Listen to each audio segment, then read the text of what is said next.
I can tell you that each and every representative and senator has had overwhelming emails, phone calls from the constituency of the state of Georgia, the people of Georgia. We've heard from the people of Georgia. Some things that are not being used by the chancellor are very, very strongly favored by the people in Georgia.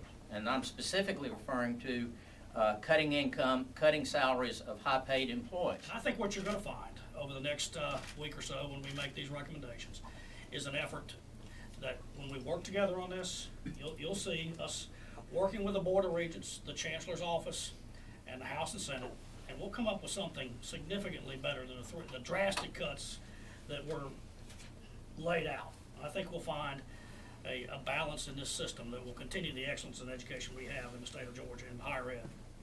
And as we move forward in a 12 budget that doesn't look much better, looks a great deal worse. We're going to make some of the structural changes we're going to have to make. Well, unfortunately, we do not have the money. And because we don't have the money, we have to make the cuts to present a balanced budget. We have not tried to dismantle and had no intention.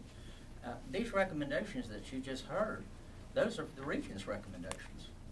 The idea of increasing tuition 35%, while we said, you know, this is a tool to use, they can certainly come up with something less. And what I'm saying to anybody is that you need to use all these tools. You need to cut salaries. You need to do all of these various aspects and use every one of these tools in a smaller proportion. With the last thing any of us want to do is dismantle the system of higher education. I mean, that's one of the shining stars that we have in the state of Georgia. We want higher education to improve and be made the best. The chancellor has said his goal has been to raise faculty and administration to market.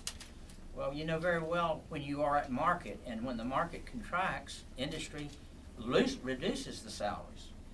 We have the benefit of having a very dear, one of our senators is a Delta airline pilot. He's making 35% less today than he was 5 years ago. But Delta survived. Delta is prospering.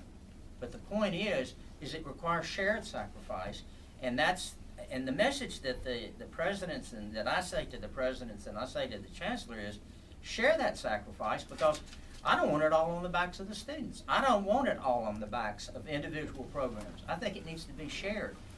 And the mark of a leader is a leader makes the sacrifice first. And that's why I feel very strongly about that.